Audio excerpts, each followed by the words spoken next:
Well, hello again for part two. So, a couple lessons learned since the last video. First is that my glasses reflect everything. So I've decided to take them off because I don't need them for the video.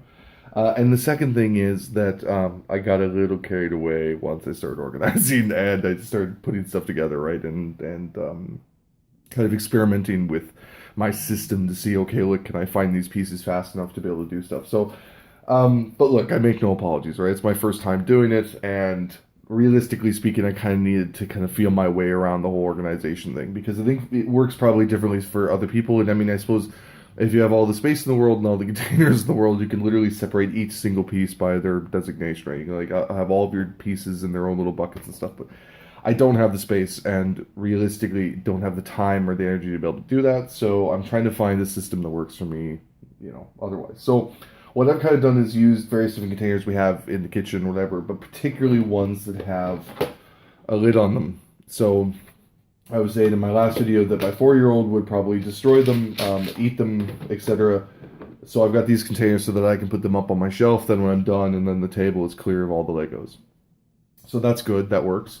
The other thing I did was I tried to. So I'm of the mind where put the same or similar pieces together with different colors so you can see them, and also the contrast shows against the different other pieces, and it makes it easier to find them. So here you can see a box of odd-shaped Legos. So these are the ones that are gray and beige that are different shapes and colors. Not the normal kind of flat or block pieces. So that's working really well. I mean, it's very easy to find them in that bucket as well, and I can see them. And yeah, it's worked very well. Another thing I did was, and this one I kind of thought was a little bit controversial actually. I'm sure some of you, if you're a master builder, and you look at this, you're probably like, this guy doesn't even know what the hell he's doing. I'm sure you say that. That's fine. So this is working for me so far, right? So basically, I put all of the long ones. So anyone's longer than six or more studs goes in there, and as long as they're only one buys, right? So that works pretty well actually. I've been able to find whatever ones I want pretty easily, so that's worked pretty good. The one that I'm not too happy with is this one. So this is an amalgamation of pieces. It's one buys and two buys, but like it's mainly me running out of containers is why I've done this, but I'm sure I'm gonna have to go through and redo that again afterwards because yeah, that one is going to be a pain in the butt later on. Overall, though, I liked my use of the little jars here, so you can see I've got kind of the fence pieces, the whatever Aldi gherkin things, and then using that to kind of try to keep them together. That works really well, and so far so good. I've been able to find most of the pieces I want. The pain in the butt ones are going to be the small ones, which I'm hoping is going to happen later on. So right now, I'm just going to show you what I've built so far. I'll cut again, and part two will be showing you once maybe halfway through or once I finish through these. Because to be honest with you, everybody does time lapse. It's not really my thing, and I kind of want to blog through doing it, right? So. Besides, could you imagine time lapse and it'd be like take forever? You'd see me like the kids in and stuff like that, and the cutting would be crazy. So I'm gonna do this all in one take, right? I don't want to have any of this editing, not mumbo jumbo. Mainly because I'm lazy.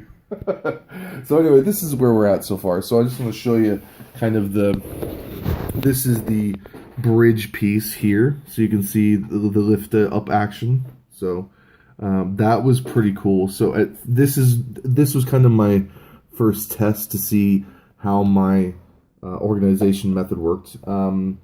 Wasn't really that successful. I eventually realized that I was going to have to do something very quickly about my organization because I couldn't find like pieces in here left or right. So I was like, right, let's figure that out. But what's pretty cool about this one is that I think it was probably it's one of the cooler functions of the piece.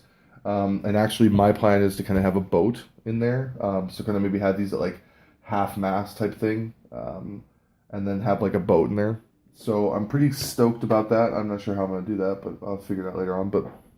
But so that was pretty cool to start off with. Now the other thing I'm doing is you can see here is I'm doing the towers. So the towers in the book, as you can see here, there's the book. In the book it actually says _2, and it did the same for these two pieces. So my thought on this is I'll just do them together. Now it'll shorten the build time a bit because I'm doing everything in tandem. But then another review that I'd read as well had said similar that can get quite monotonous if you're not building them together, which I think makes a lot of sense, right? And it's, particularly as I'm building these, I think it makes more sense to put them together. Now, what's interesting is what I really like, and I just want to show this to you, is these pieces right here. So these little kind of, let's see if you can see that. These little pieces have kind of this little lip to them, and they kind of stick out. Um, I have to say they're pretty cool, right? I'm not sure what I would use them for. I think I've seen them before as well, but they really work really nicely here when you're building the base of it. And it's going to only get better from now on because I'm actually building you can see it here, the base part of and then I think I build up to either the second or third level here in this first go. So I think that's what I'm going to do. I'm going to basically do, once I finish these, and I'll blog it again and, talk about kind of my journey so far. But it's been really fun. Like, I mean, it's engrossing, right? When I get into it, and I'm just like, oh my god, those pieces have to go there, and these pieces have to go here, and you know what I mean? And where am I going to put this, and how am I going to find this? And like have to have the forward thinking bit of how am I going to get to that easily again, and how am I going to make sure that doesn't go awry? Because it's very easy, particularly for the small pieces, for them to just disappear, right?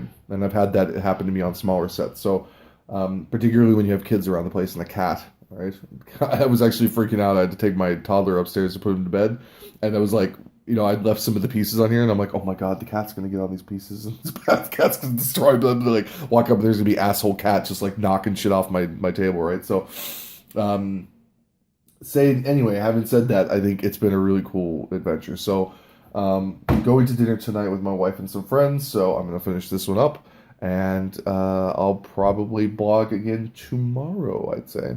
Thanks very much for watching. This is the end of part 2. Onward to part 3.